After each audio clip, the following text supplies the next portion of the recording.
നമ്മുടെ നാട്ടിൽ കർമ്മശേഷിക്ക് വാസ്തവത്തിൽ സ്ഥാനമില്ല. നിവൃത്തിയുണ്ടെങ്കിൽ ചുമതലയിൽ നിന്ന് ഒഴിഞ്ഞു മാറുക എല്ലാ രംഗങ്ങളിലും അതാണ്. അതിന് ഞാൻ എഴുതിയൊരു കവിത ഞാനിവിടെ അവതരിപ്പിക്കാം. കവിതയുടെ പേര് നാട്ടു നടപ്പ് എന്നാണ്. നമ്മുടെ നാട്ടിലെ നടപ്പ് എങ്ങനെയെങ്കിലും ചുമതല നടത്താതെ രക്ഷപ്പെടാനൊക്കുമോ എന്ന് നോക്കുകയാണ്. ആ ഒരു പ്രശ്നത്തിലേക്ക് വെളിച്ചം വീശുന്ന ഒരു കവിതയാണ് നാട്ടു നടപ്പ്. ഞാൻ സാമൂഹികമായിരിക്കുന്ന ഏതെങ്കിലും പ്രശ്നങ്ങളെ അവതരിപ്പിക്കുക, അത് ഹാസ്യത്തിന്റെ മാധ്യമത്തിൽ അവതരിപ്പിക്കുക. ഇങ്ങനെ വിമർശ ഹാസ്യ കവിതകളുടെ രചന കൊണ്ടായിരിക്കണം എനിക്കൊരു മേൽവിലാസം ഉണ്ടായതും ഇന്നിവിടെ എന്നെ വിളിക്കുവാൻ ഇടയായിരുന്നു. അതുകൊണ്ട് ഞാൻ നാട്ടു നടപ്പ് നിങ്ങളുടെ മുൻപിൽ അവതരിപ്പിക്കട്ടെ.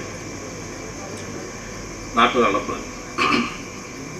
2 നാളായി റോഡിലൊരു പട്ടി ചത്തു കിടക്കുന്നു, കൊണ്ടുപോകാൻ ആരുമില്ല കോർപ്പറേഷനിൽ. കൊച്ചി കോർപ്പറേഷൻ തന്നെയാകട്ടെ. അവിടെ ഇഷ്ടംപോലെ ആളുകളുണ്ട്. ഇങ്ങനെ പട്ടിയൊക്കെ ചത്ത് കിടന്നാൽ അനാമത്തുകൾ കൊണ്ടുപോകാൻ തടിച്ച് ശമ്പളം പറ്റുന്ന ആളുകളുണ്ട്. പക്ഷേ 2 നാളായി റോഡിലൊരു പട്ടി ചത്തു കിടക്കുന്നു, കൊണ്ടുപോകാൻ ആരുമില്ല കോർപ്പറേഷനിൽ. വരുന്നവർ മുക്കുപൊത്തി കടന്നുപോയി, വരിഷ്ഠമാം നഗരത്തിൻ സ്ഥിതിവിശേഷം.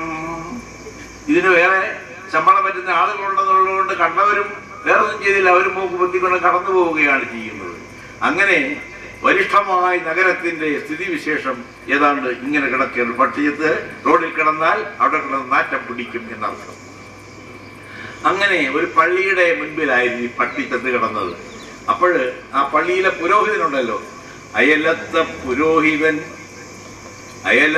പള്ളിയിലെ പുരോഹിതൻ കോർപ്പറേഷൻ അധികാരിയോട് കാര്യം ഫോണിലോതുമ്പോൾ അച്ഛൻ വിചാരിച്ചത് അറിഞ്ഞു കാണുകയില്ല എന്ന് വിചാരിച്ചത് ആരാണ് നടപടി എടുക്കേണ്ടതെന്നൊക്കെ അന്വേഷിച്ച് കണ്ടുപിടിച്ച് അവന്റെ ഫോൺ നമ്പറൊക്കെ മനസ്സിലാക്കിക്കൊണ്ട് അച്ഛൻ വിളിച്ചു പറഞ്ഞു, ഇങ്ങനെ ഒരു സംഗതി കിടക്കുന്നു എന്നുള്ള കാര്യം വിളിച്ചു പറഞ്ഞപ്പോൾ അയലത്തെ പള്ളിയിലെ പുരോഹിതൻ കോർപ്പറേഷൻ അധികാരിയോട് കാര്യം ഫോണിലോതുമ്പോൾ ചുമതല മറന്ന് ഏറും അധികാര സ്വരത്തിൽ വൻഗമയിൽ ഈ വിധമയാൾ തുറന്നടിച്ചു.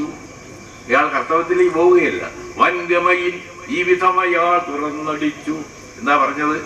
അതിനച്ചു സ്വന്തം നാട്ടിൽ മരിച്ചോതൻ കാര്യമെല്ലാം വിധി പോലെ പുരോഹിതരല്ലി നോക്കേണ്ടു. ചത്തവരുടെ കാര്യമൊക്കെ അച്ഛന്മാരല്ലേ നോക്കേണ്ടത്, അതിന്റെ ഓഫീസുകളൊക്കെ ഒപ്പിക്കണ്ടേ.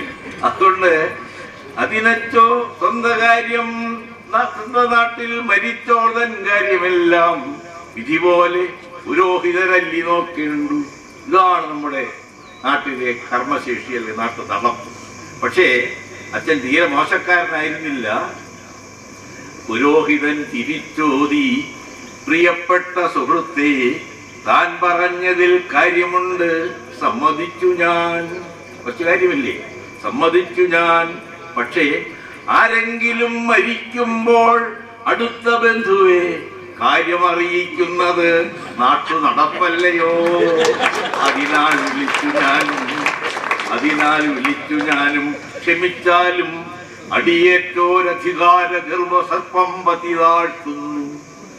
അങ്ങനെയാണ് നാട്ടു നടപ്പില് ചുമതല ചെയ്യാത്തവനെ കവിത കൊണ്ടടിക്കുന്നത്. അതുകൊണ്ട് അതിനാൽ വിളിച്ചു ഞാനും ക്ഷമിച്ചാലും അടിയേറ്റോരധികാര ഗർവസർപ്പം പതി താഴ്ത്തുന്നു.